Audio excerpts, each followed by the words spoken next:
Welcome to another episode of Behind the Scenes in the studio, and this time it's with the band So Many Mammals. We spent the first day rigging and sound checking everything. Second day we started with breakfast and then continued with the recording.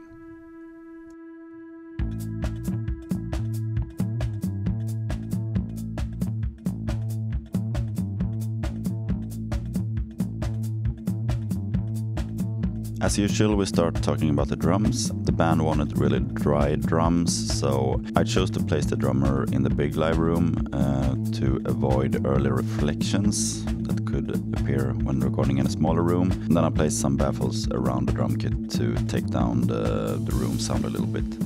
We put a couple of different overhead microphones. I have a stereo pair ribbon microphone overheads that we didn't end up using because it took up too much of the room. And then we have one mono ribbon mic closer to the drum kit in front of it to take up the whole kit, and that's what we're using as an overhead. All the cymbals and hi-hats are also closed mic'd, so there's a possibility there to kind of tune in if the overhead mic is still too roomy.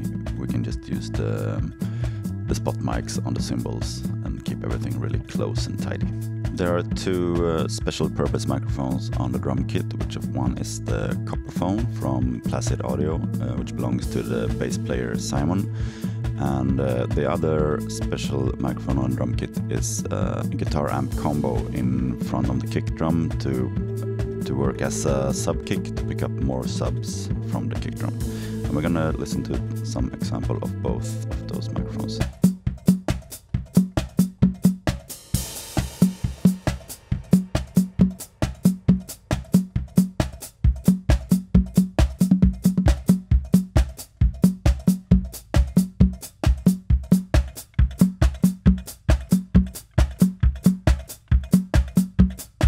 The COPPERPHONE was placed on the floor underneath the snare drum, and blending it in I really think contributes to the movement of the drum groove.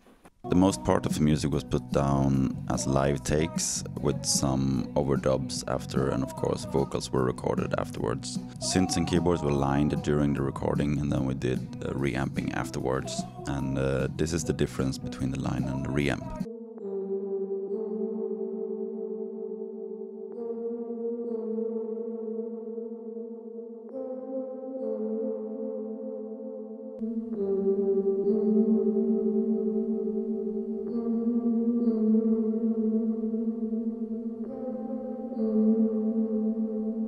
The vocals were recorded with a Neumann U87, and we also patched in an aux channel to go through the EMT plate reverb.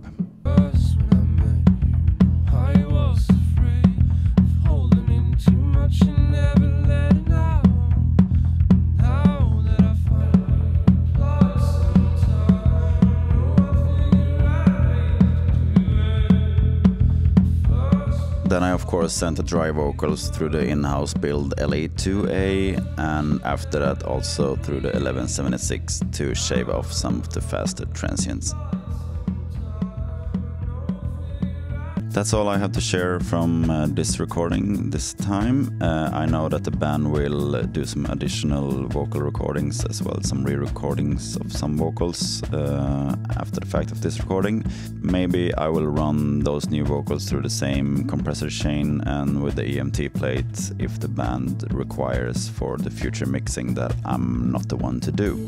There has also been some discussion about running the drums through the 2-inch tape machine, so if I do that I will probably post a video comparing the two different versions with the tape and without the tape. If you have any questions about this recording that I didn't take up during this video, feel free to ask in the comment sections. Otherwise, I hope to see you again next week, so bye bye, cheers!